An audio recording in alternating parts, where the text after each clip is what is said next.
Hello, I'm Ambrosia, and I have a thought that I would like to share with you. Matthew 18:15 says, "For where two or three are gathered in my name, there I am among them." These are the words of Jesus, but there's a deeper meaning to this.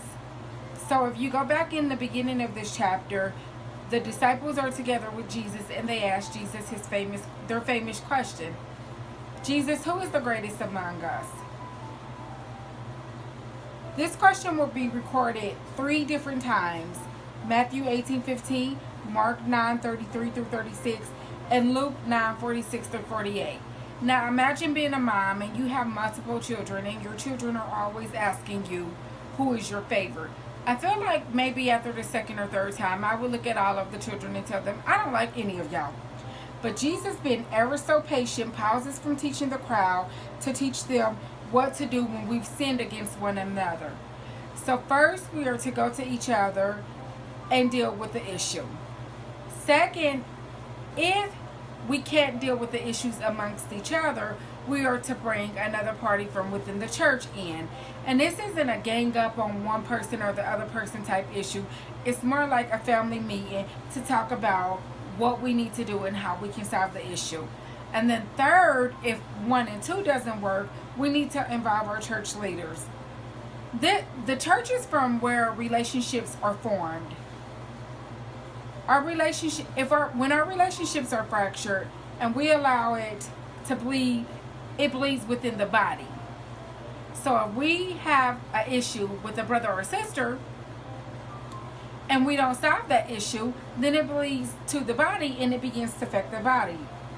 And finally, but only as a last resort, if we can't solve the issue after we've done 1, 2, and 3, then maybe time and space from the person that we have an issue with will help us solve the issue.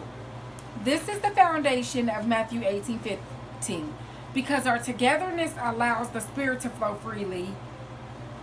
It's in the context of sin, hurt, and reconciliation that Jesus reminds us that where 2 or 3 are gathered in my name, there I am in the midst.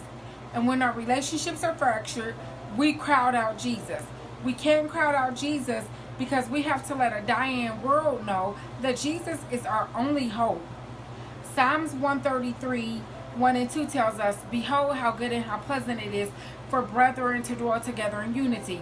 And verse 2 goes on to talk about how it's like the oil that runs off of Aaron's beard. In verse 2, the oil can be representation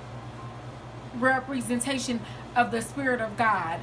So when brethren are in unity, the Spirit can flow ever so freely.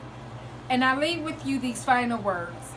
I know we're going through a lot. We're going through a lot of tough times. We're coming out of COVID-19. We're coming out of a period where we haven't been allowed to gather together as a body of believers for 2 months.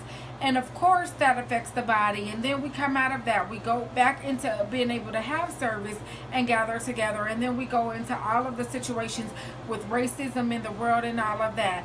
But what we have to remember is that we're a body. And I leave with you the famous words of Esther. Perhaps I was born for such a time as this. Perhaps the church was born for such a time as this.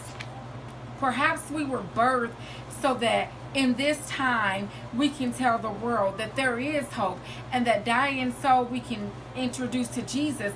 And perhaps us going through COVID-19, and perhaps us dealing with issues where we have to deal with racism, and perhaps us going through not being able to gather for 2 months, perhaps us being able to come back and show the world that it doesn't matter if I'm white, black, Hispanic, Asian, we can all gather together and we can worship Jesus and allow His Spirit to move freely. And perhaps us being able to do that will birth the biggest revival that our nation have ever seen.